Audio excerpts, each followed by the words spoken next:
Good afternoon, everybody, and welcome to the latest episode of Rez Dog Walkers, brought to you by the BC Indigenous Resource Opportunities Conference. Please follow up at www.bcirock.com to see the great list of speakers and panels that we'll be having. With that said, today is going to be a special episode of Rez Dog Walkers. This is going to be our first remote episode. I'm in Ottawa right now dealing with an issue that we've been talking about for a number of years. I've brought in a couple guests to help further the dialogue along a little bit. And I think we'll get right into it. Isaiah Robinson, Deputy Chief Counselor, General Manager of the Kitasoo Economic Development Corporation. Welcome, Isaiah, from Clem 2. How you doing, brother?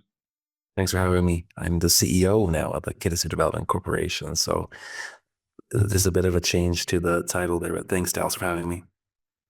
I apologize deeply, as you're one of the few people who's brave enough to be my wingman on this journey. I shouldn't be insulting you too much, but I'm kind of just messing with you a little bit, as I do from time to time. But you're in Clem 2. How are you doing? What's going on up there? Yeah, I've been in town for about a month now. I just got back from vacation, and it's been very busy. We have tournaments going on. We have AGMs with the Development Corporation going on. So it's I'm thrown right into the fire, and lots of chaos to deal with. Obviously, too, on the other files like fish farms and stuff like that too. It's quite active in general. So busy. Well, let's get into it a little bit, because I'm glad you got to take a vacation. I took a little vacation this summer. I managed to have another kidney failure and spend 6 weeks in the hospital. But while I was resting, the Department of Fisheries and Oceans was continuing to just fumble this issue around salmon aquaculture and transition. As some of our listeners have heard from Isaiah's previous appearances and other episodes that we've had, there's 17 nations dealing with the transition plan on aquaculture in their territories. There used to be many more nations that were involved, but some of them have decided they wanted to phase out, and we've all stood by and watched them make decisions that they felt their community needed to make. But at the end of the day, there is still 57 licenses, 17 First Nations who have agreements with the sector to continue to transition towards a more sustainable future. And while we've been working as close as we can with DFO at a technical and bureaucratic level, when push comes to shove on these decisions, we seem to keep recessing the relationship. It seems to keep backsliding on us a little bit. And so today's episode is really just to talk about the state of affairs on transition, ocean management, and where we're going as nations. And while you were on your holidays and while I was convalescing, in the hospital, our activist friends were up to their usual tricks. And I've seen a vast array of resolutions and things coming from the Union of British Columbia Indian chiefs. I've seen our friends at Wild First spreading more of their propaganda around operations within our territories. And usually I just let this kind of stuff roll off my back. UBCIC sort of is what it is. They're very good at drawing attention to social issues and problems. I think they've done some great work on some of the child welfare issues. But UBCIC has no rights and title. They have no Aboriginal rights and title whatsoever, but they still seem to be determined to decide how our rights and title are managed in our territories. And it's gotten to a point where the chiefs on the coast have reached out to me and said, we need to push back a little bit. And so, first of all, you've been working on this plan. Kitasoo AA has been doing salmon farming for the better part of 40 years now. Just kind of what's your thoughts on where you are with transition and the work that we're doing before we get into the challenges that we're facing from people outside our territories that are heavily financed by some rich people in Vancouver? Heavily financed, I think. Heavily financed. Yeah, no, I think it's really interesting. We had some meetings, obviously, the last couple of weeks with the new lead on this transition discussion.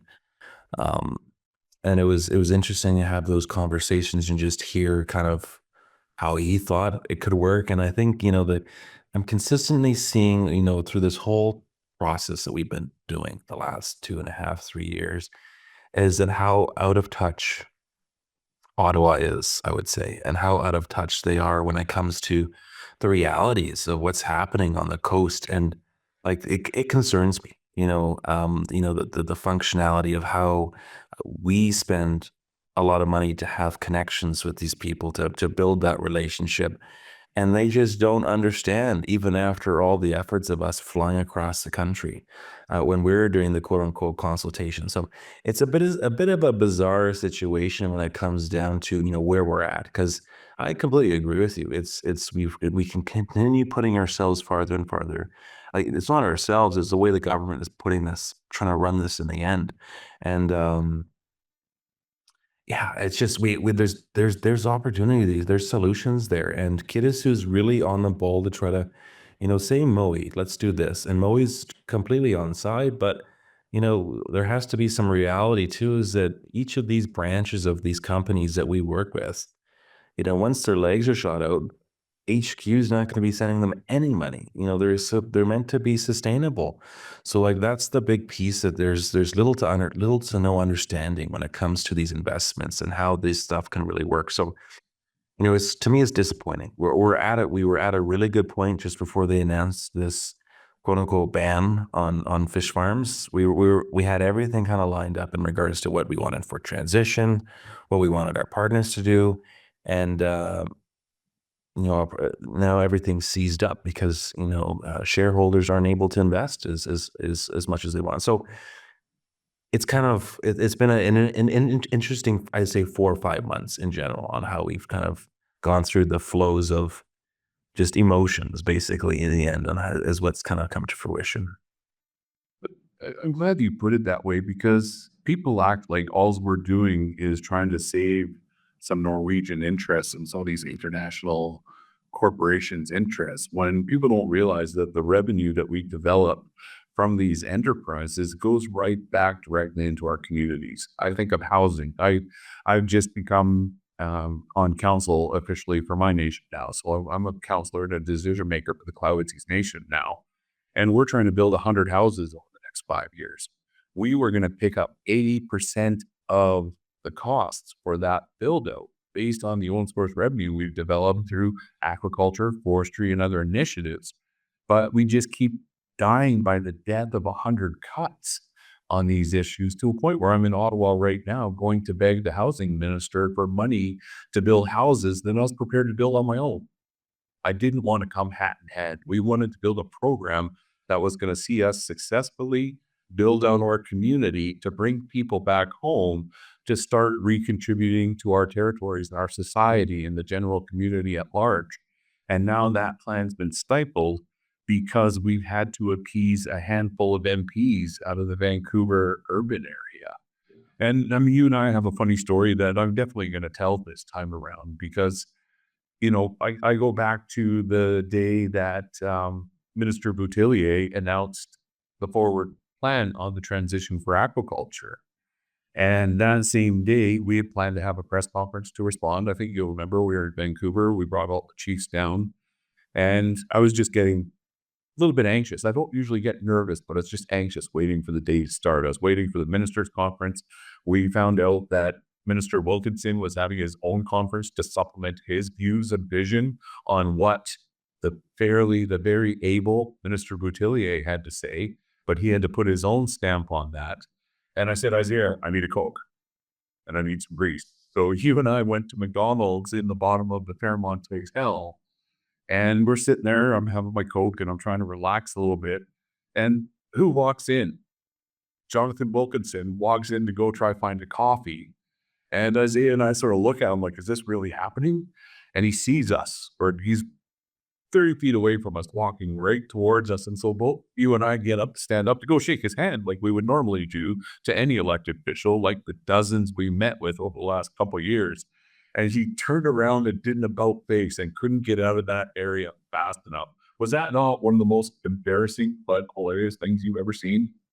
Well, I think it's probably the top of dealing with Jonathan Wilkinson, I would say, in general. 100% just flabbergasted in how an elected official who knew who we were would react to us in the end. So I think the other one is when we met with him last year, and he basically said, go talk to these other philanthropists to get their approval. There's tons of these types of stories, I would say, like we constantly kind of have to work with in the end, right? No, I think I'm glad you brought that point up too. I mean, that's just shown where we've been at on this file. You and I have been to Ottawa 10 times in the last 2.5 years together and in separate missions. We met with every member of caucus that we can. And the two people, both, Minister Wilkinson and now Terry Beach, have been reluctant to actually meet with us and engage us in person, even after prodding from the Prime Minister's office and other people. But for some reason, these voices still seem to carry the message of the day. And so I want to get into a few things, but I guess we need to kind of sequence them properly. And I don't know how many people will know the man to my right, but I've asked Tim Kennedy to join us today. Tim Kennedy is the president and CEO of the Canadian Aquaculture Industry Alliance. And I got that all on one take. That's not editing. I nailed it. I never nailed things like that. So You Isaiah something? I heard the list. Oh, Isaiah was and watching that the list usually. Yes, the list is starting to look like a campaign trail, to be honest with you. But we're gonna keep on. So, Tim, thanks for joining me today. How are you? Yeah, good. Thank you, Dallas. It's always amazing being here in the flesh with you in Ottawa, and I think you've been an amazing force in this whole episode we've been going through in the last few years. You and Isaiah doing a fantastic job just communicating your interests, right, in this really terrible situation you've been in. Well, it's interesting that you put it that way. I mean, you and I have known each other for probably 10, 12 years through other songs and dances and parts of our career. Ironically, the part that people don't want to pay attention to while we're discussing this issue around aquaculture. I've been fortunate enough to spend my career in the Great Bear Rainforest. There's two conservation initiatives that are called Projects for Permanence in Canada. There's only 11 in the world, and I've been part of the teams that have negotiated two of them. Over $430 million in conservation financing, over 3 million hectares of protected areas, an NPA strategy that is the envy of most of the marine countries around the world.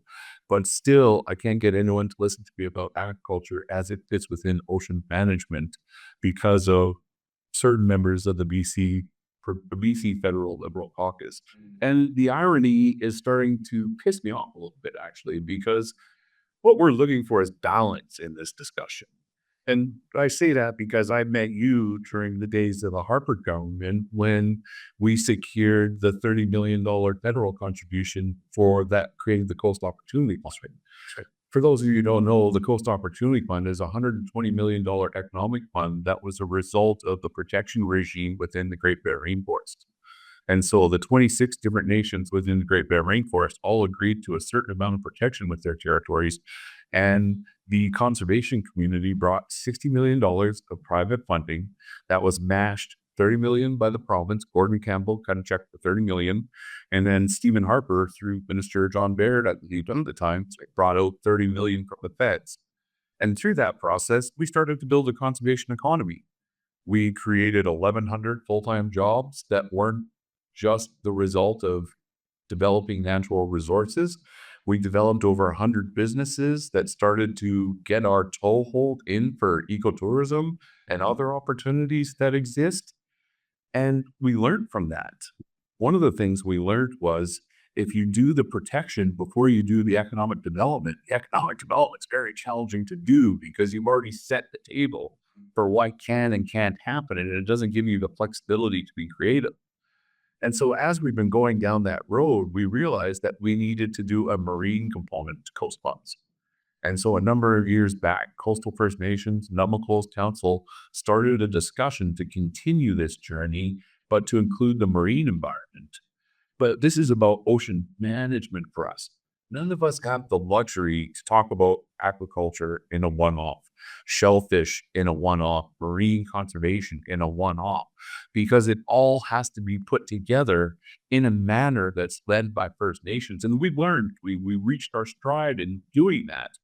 But one of the other hard truths that I've learned was, as grateful as we were to the people who contributed the up to $400 million that we have for conservation space now, that doesn't build houses. That doesn't build schools. That doesn't help our kids who are in care. That's simply about the ecological side of our territories. And as a leader of our communities, that's simply not good enough. And so many of us have started this discussion and furthered it around aquaculture. We use finfish as a foundation for it because it gives us an integrated economic chain from processing to developing to marketing that gives us the ability to look at shellfish and seaweed and other forms of aquaculture. But people just wanted to get into the romanticism around wild salmon. And so I want to get into some of this a little bit further. But Isaiah, and you play a leadership role in a number of ways in your community and in your region. Can you do one or the other? You and I have had this conversation many times, but you know, where has Kitasoo gone with just focusing on one or the other? You've had to create that balance, haven't you? I think it's a very tough discussion. Obviously, I think balance is very hard to really come to when um, the economic side, I think, is has had to grow, obviously, and I think that's common across the board for industry, and industry is in general has come from nitty gritty, like hard people that didn't really care because they're just there to make money, and um, they didn't care about the environment in that sense. That was not their goal, and so um, it's shifted over the last how many years, 20, 30 years, however industries had to grow, be it from conservationists or whatever that may be. And now we're at this era where industry really cares about what's coming out and how they're managing their operations. Um, and it's come to a point now. It's sometimes it's hard to grow industry because of the restrictions we've kind of put in place. And I completely agree with you. It's you have to have that kind of balanced perspective when you're developing some of these things, and it is possible. And our industry partners in general are phenomenal. They follow the regulation we created. They listen to and do the science we require. Um, well, that doesn't appease the masses sometimes too, obviously, and that's kind of the problem. It doesn't matter how far they've grown. It's kind of they're tainted in that aspect. I would say the way that the government kind of looks at them, and the way these politicians see. Well, it doesn't matter. Like I said, we've sent science after or documentation showing the changes of how, for example, aquaculture is operating. It's way different from 20 years ago, let alone 10 years ago. And so it's just, it doesn't matter, even though, the perspective is that they're kind of um, not the best, it's still very prevalent. And even if we're doing our due diligence and justifying and showing it, it puts us in a bit of a harder situation to kind of to educate people on the balance that it is hard to generate, and it is hard for Kitasoo's protected more territory out of all the nations, and it doesn't matter to the government. It does in at this very moment. And what matters is the political agenda that they have, and so even if we do all these phenomenal things and we protect what they've expected to protect under 30 and all these other stuff.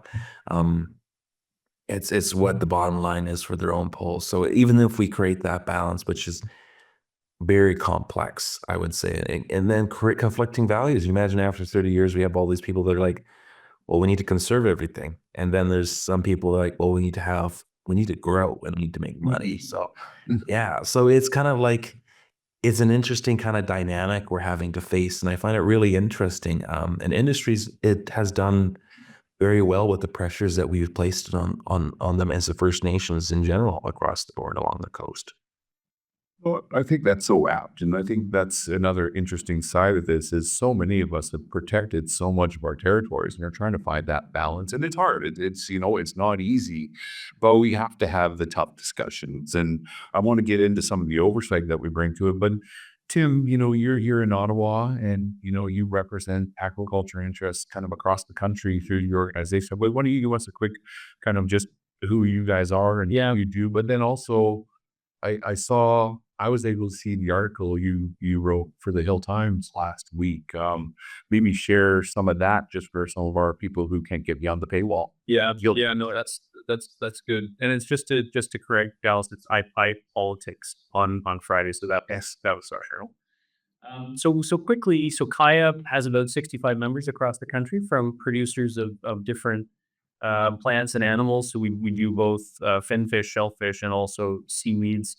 And then we have the companies that supply the producers. And so, you know, a number of indigenous businesses as well, Kuatsi, and other companies are members of Kaya. So that's been very, very good. We have the industry across the country is worth, I think, just in terms of economic value, close to $5 billion, right? So it's not an insubstantial industry at all. And of course, over the last few years in British Columbia in particular, we've seen some real declines because of government and forced shutdowns. So that's been very, very difficult for the industry, for producers and the communities, obviously your communities, but our communities as well, for our communities. I just wanted to say, two things in particular, right? As I'm hearing Isaiah speaking about what's going on in his area, what's happening in your community, dependency, right? And like what we're in with this, in a sense, unilateral decision from the federal government to shut down an essential, what only a couple of years ago was considered an essential service in Canada under the COVID period. Then you have a unilateral decision to shut down the industry. And what happens is you're just creating dependency on a government in Ottawa that says it knows best, right? So one of the stats that's come out of British Columbia that I think both of you might be familiar with, but is in the last 5 years, the growth of the private sector has been flat in terms of private sector jobs. At the same time, government jobs have grown at 5 times, 5 times every year what the private sector has grown. So you've seen, that size of jobs in terms of government positions. Those positions do not create value. They do not grow, houses. They don't build houses in communities. You have to have that private sector investment that truly does create that value. So that's one thing. So the second thing I just wanted to say is you mentioned Jonathan Wilkinson earlier. I just want to focus on Jonathan Wilkinson for a minute. Wilkinson sold himself very early on as an expert in innovation, but his decision that is represented in the British Columbia salmon farming situation is so contrary to innovation and the stimulation and development of innovation in the sector that it's absolutely flabbergasting. Right? It's anti-innovation. So he's now, I'd almost say he's the minister of anti-innovation, because what you have is when you say something is going to be shut down, but there is no realistic way of actually building a replacement industry in its stead. What happens is, as Isaiah said, all that capital that could go into building a new sector and being invested in new capital is frozen and doesn't flow. So then it's since 2019, since the Liberals made their original election platform promise to move the sector onto land or into closed containment, there really has been no capital that's been flowing. So there has been no innovation. The only other thing I wanted to say on that is an essential part of innovation is risk.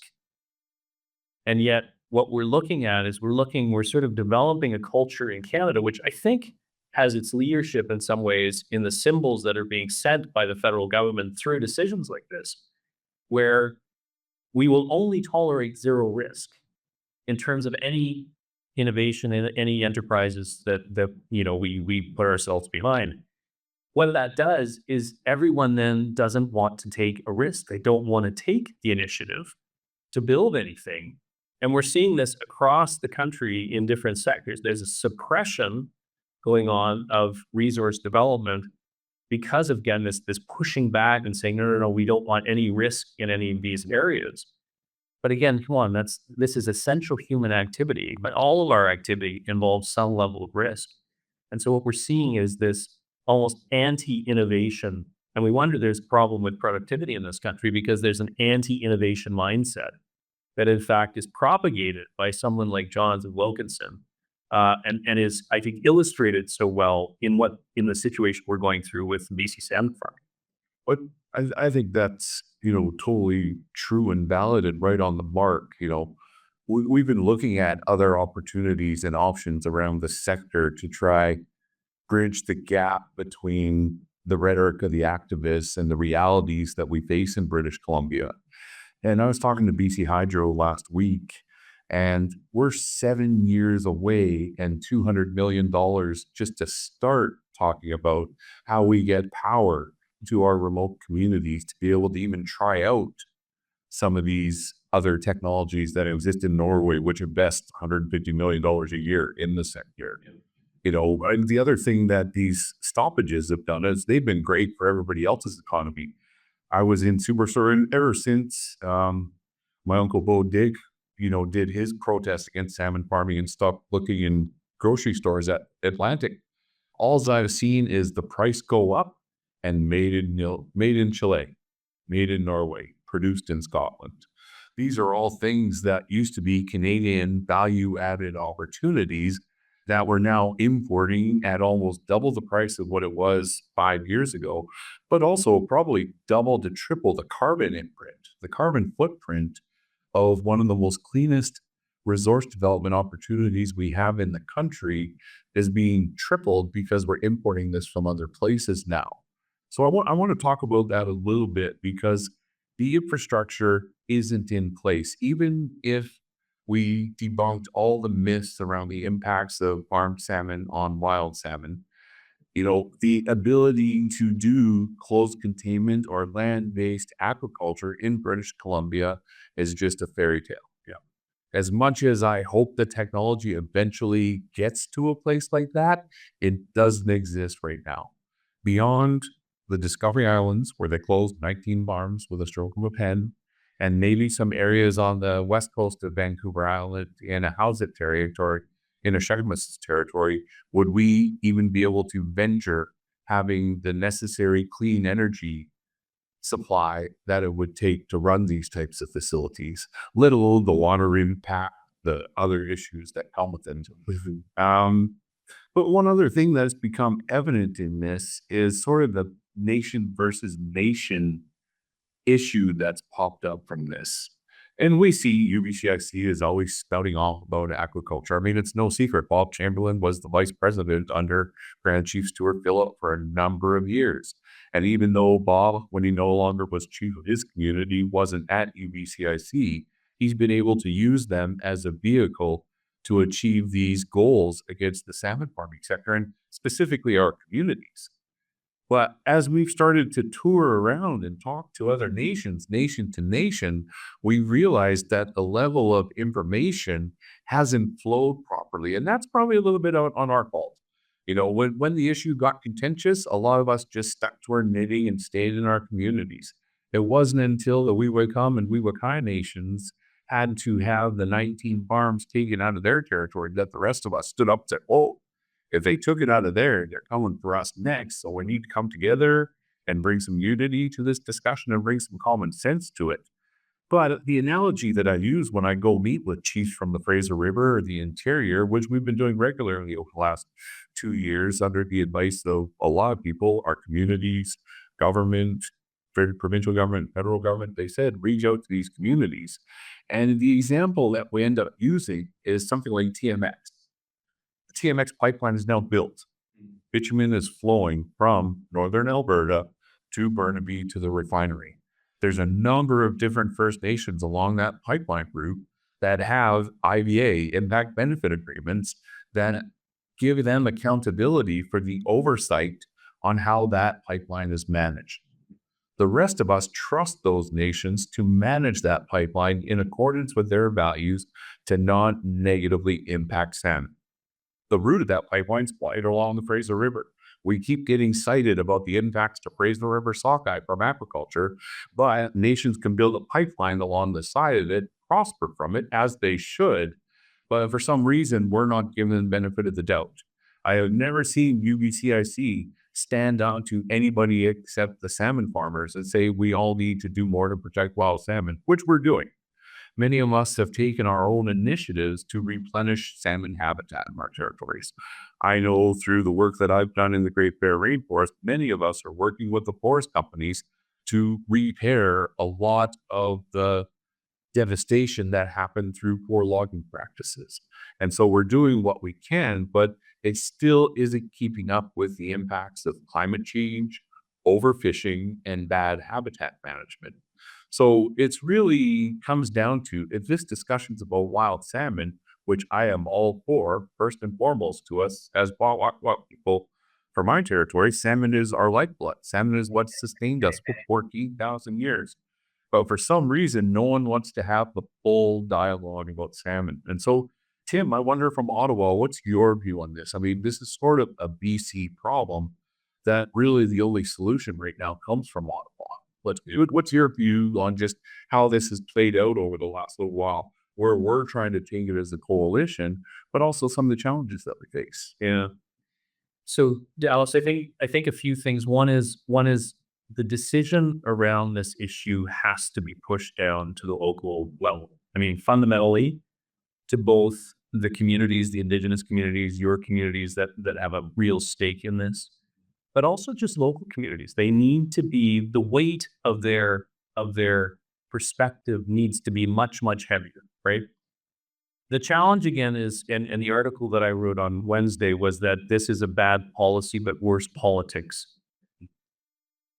I think everybody needs to know that what we've seen from the bureaucrats. So right in Ottawa politics and Ottawa policy, you have the political level, you know, the bureaucratic level. I would say there has been a massive separation on this issue between the politics and the bureaucracy. The bureaucracy through the various court proceedings that the companies and the nations have been in over the last few years have clearly seen that recommendations coming from the department have been relatively balanced. They've been, pushing, I think, to absolutely see change. But at the same time, this decision that was made was purely political, and it was purely motivated by trying to please, as you mentioned earlier, a relatively small, very vocal, loud group that are well funded out of Vancouver and historically funded out of the US, right? But trying to please that audience to get some political points, right? And so what has to happen, I think there are a couple of things. One is, again, driving that decision, the weight of the decision making to the local level, to the communities fundamentally.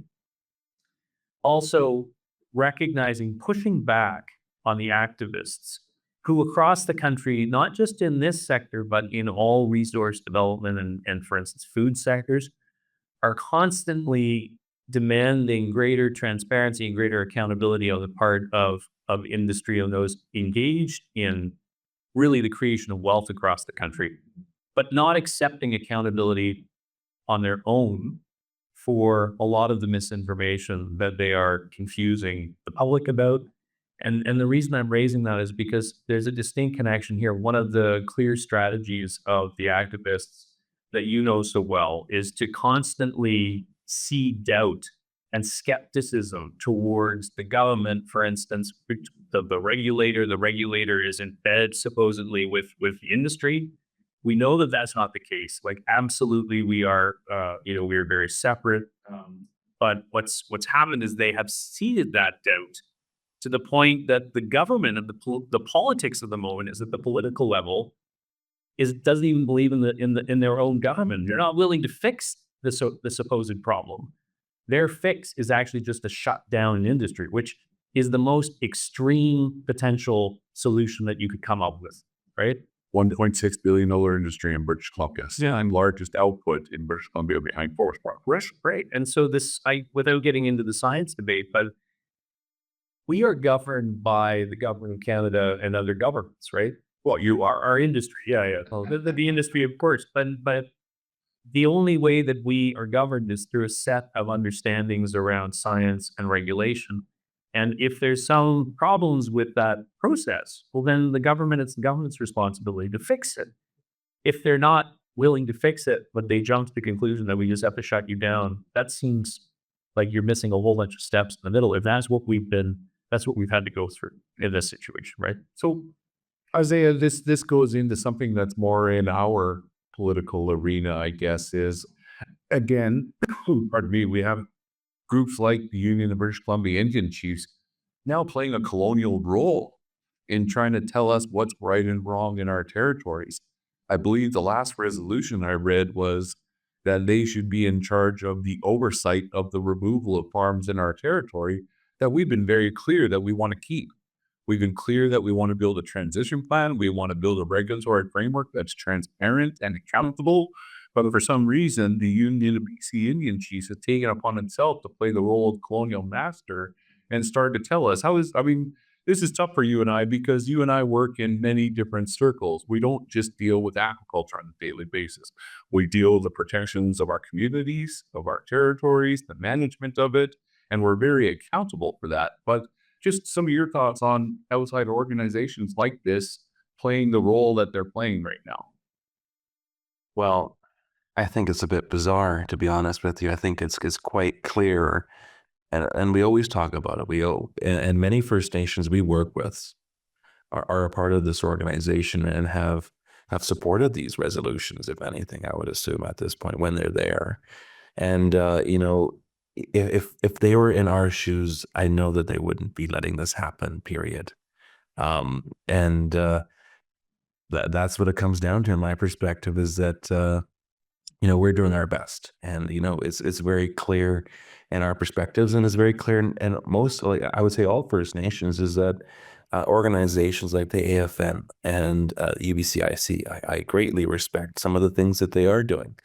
But it's hard. I would say it's easy for me. It's easy for me to say they're a colonial construct. But what does that mean? That means, Dallas and I are both in line for hereditary chiefs names, or our hereditary chiefs, or so on. That's how we governed our lands and our territories before. And now these organizations, chief and council, or in a more Western stance, mayor and the council, govern these towns. And I am a councillor, and so is Dallas. So we are here to work for the community, but we're providing these services similar to the UBCIC, but it's very different. It's very different in that aspect because we're attached to our land. We have our territory. UBCIC is totally different organization that's there to kind of support the First Nation chiefs. And just because all these chiefs go in there saying, well, we should look after this land that they have no authority over. It's just, to me, it's just bizarre. And that was a bit of the educational piece to throw in there with the listeners. I'm trying to understand what what the colonial construct is that we have to kind of operate with. And even though it's kind of, we have flexibility, we still have our restrictions we have to work with, and it's not easy. And to me, it's bizarre. It's bizarre that this is how that the UBCIC would like to operate in general. And then they well know that this isn't the right way to handle this. And most chiefs, I would say, understand that this is not the right way to operate and trying to govern other people's territories, because we're not going around telling everyone else what to do within their own territory at the end. No, and that's so true. And I think this is one that they finally are starting to realize we're not going away. That's why the attacks are starting to get personal. I've gotten used to it, unfortunately, but my daughters are 11, just turned 9 and 6. So they're starting to read, and unfortunately they see some of the crap and the vile comments that are made about leaders like Isaiah and myself. And so comes a point where you just kind of ignore it, but then there has to be a point where you stand up for yourself. And one of the things I learned in my years in the Great Bear Rainforest, I've told this story many times. I watched the environmentalists and the forest companies fight over my territory, fight over our territories. And this goes back well before, Isaiah, you would have just been a little kid at this time, when Percy Starr and your Uncle Ben was at the table with myself. I was just a young man right out of high school. at the table and we just watched these people talk about our territory. It's like we weren't in the room. And as we started to pay more attention and observe, and Delgamook and Haida and these court cases started reinforcing our title, we started developing spatial plans, being clear about what we wanted. And as that train started down the track, it gained tremendous momentum, specifically within the Great Bear Rainforest. And that's what makes this discussion so weird. Like, this has a cross hybrid between Kids in the Hall and a Saturday Night Live and a Monty Python skit written all over it, because it is so backwards in so many ways. It is so ironic that we spent years protecting the Great Bear Rainforest and the Great Bear Sea to still only be told by other people how to manage our territories. We are a world-class model of protection that we've developed in the Great Bear Rainforest. On the west coast of Vancouver Island and China, they've developed just as comprehensive protection regimes. But for some reason, people still want to tell us how to manage our territories. And the one thing that has been interesting over the last couple of elections is I haven't really given a shit who's going to win. I mean, obviously, I got my own personal stake and I ran myself in a provincial election. And so I've got to understand the system. But as long as we as First Nations know what we're trying to achieve, we can keep that discussion going through a conservative government, as we started off with Prime Minister Harper, through a conservative right-leaning government with the BC Liberals through Gordon Campbell and Christy Lark. And then when John Horgan came to power, we were able to keep the energy going. We were able to keep the flow going in the right direction. When Prime Minister Trudeau came in with all of his talk about UNDRIP and all the things that he wanted to do with the most important relationship in Canada, we thought it was going to be easier than it has been. But at the end of the day, there's still a large subset of society, or it might not even be a large subset of society. There's still a subset of society that wants to tell us where we should be and how we should be there. And unfortunately, the masses seem to be following that. We saw that really come out during the last provincial election. It got ugly. It got to a point where First Nations leaders had to start questioning the BC Conservatives because of the rhetoric around the Land Act and other things like that. But at the same time, we couldn't give the NDP government a free pass because they still weren't incorporating anything that we developed. But the one thing that I've noticed is as the dust settles, our discussions still continue. And that's something that we need to do a better job of telling the general public, that reconciliation is not at the cost of anybody. It's actually to the benefit of everybody. And the more we can tell these stories about how we've established a forest economy with a world-class conservation regime, helps lay the groundwork for us to do this in the marine environment. I've told this story a few times. After we've done the terrestrial side, I thought we were going to win Academy Awards. Like, we were so starstruck with all the people that wanted to talk to us about the conservation vision that we created. I got home to the people and the elders telling me, don't spring your arm as you pat yourself on the back because you haven't done the marine component yet. Well, we just finished the marine component. Prime Minister Trudeau came to Vancouver and gave us $200 million to set in a similar trust fund that we could live off for our guardian programs. And we still can't get given the benefit of the doubt to make decisions for our territory. So I'm not sure what we need to do next. And actually, I do. That's what we call a segue in the business. Just pay attention, guys. I'm teaching you some stuff here. But Isaiah, you and I started off joking about this. It might have been over a glass of wine. It might have been over another adult beverage. But what's your thoughts on our ability to license these kinds of projects ourselves? I think there is definitely potential. I think, we have all the rights, obviously, of our territory to do this.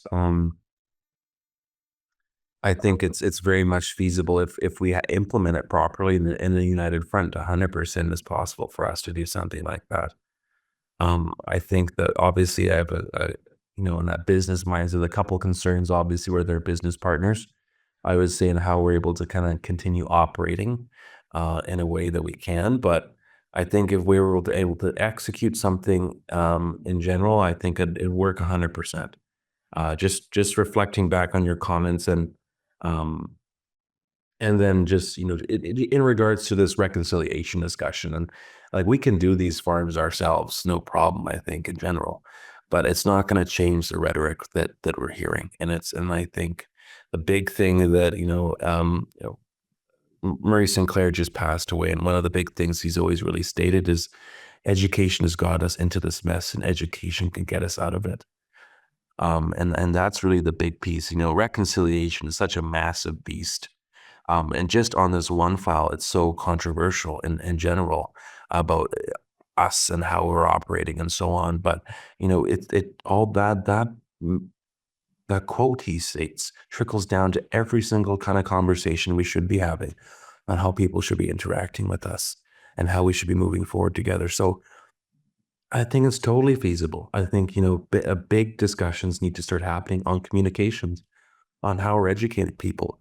Because, Dallas, you and I know if industry was causing problems in their territory, they wouldn't be there. I don't want any more headaches than I already have in my life. So why would we enable one to be there any longer than it needs to be?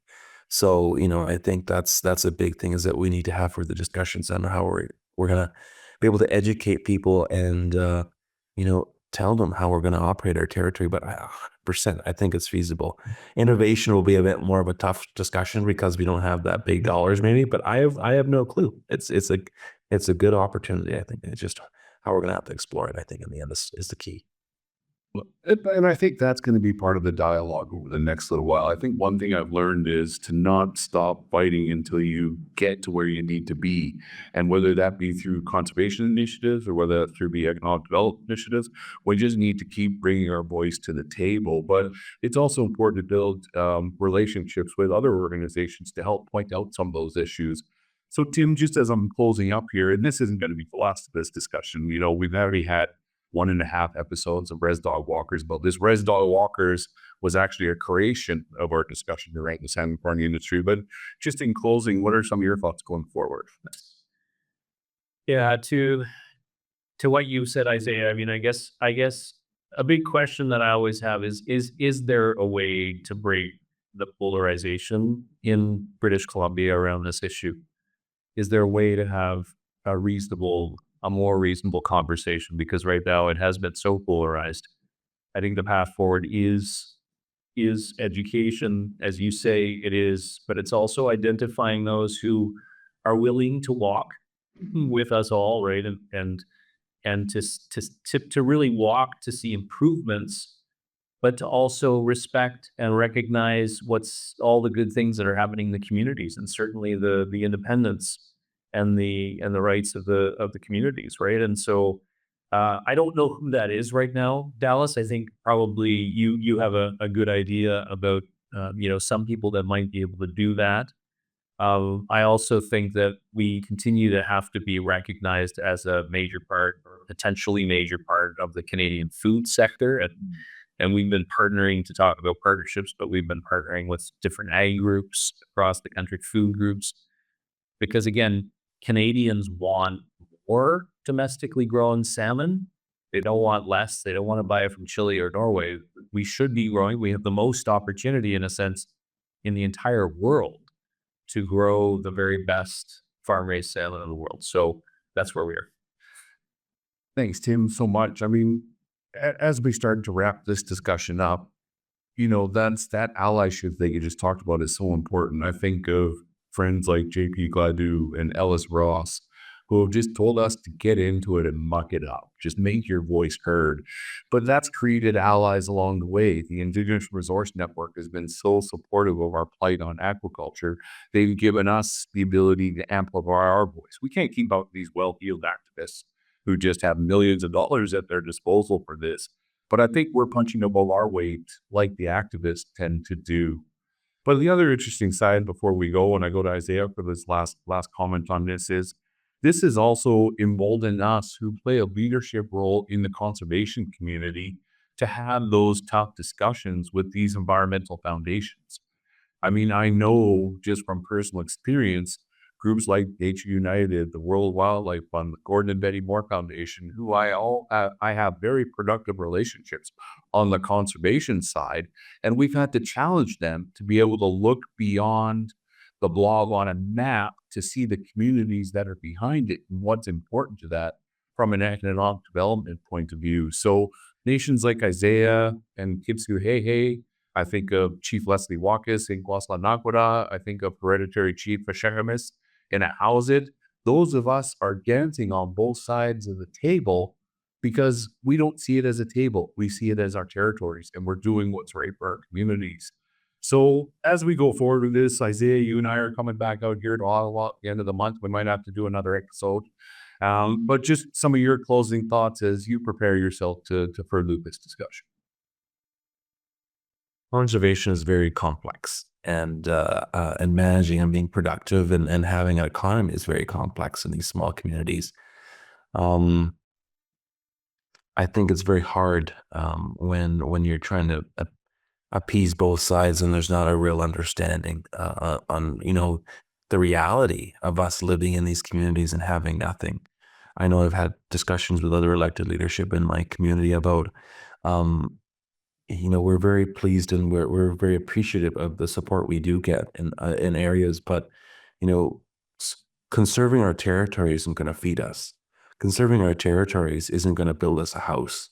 And so we've come past the point of, yes, we have been able to protect as much as we can for these future generations, but I think the question is, will we have anything for our future generations to reside in, to be here physically? Because if stuff like the fish farm situation happens and it collapses, I don't know.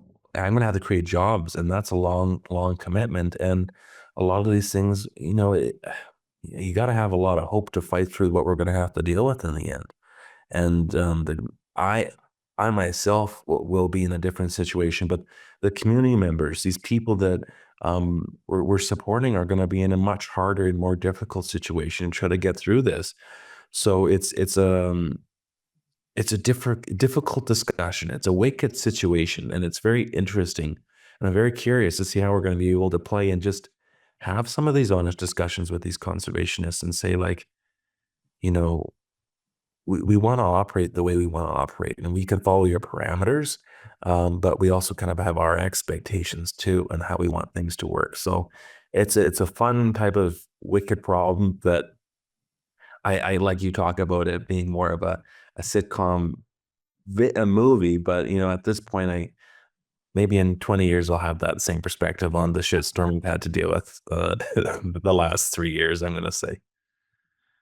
Well, thank you so much, bro. And I really appreciate you both joining me today because this isn't easy. The rhetoric that we're going to face when this episode airs and the tough discussions are always going to be there. But I just want to be clear that, today's episode is myself, through my experience, just talking about issues that matter to my community because the reality is our communities matter. And whether it's UBCIC, whether it's Wild First, whether it's the government of Canada, we are going to keep talking until you realize the reality is our communities matter. So, on behalf of my guests, I want to thank our tuners for coming in. Stay tuned for the next episodes. We look forward to seeing everybody at BCI Rock.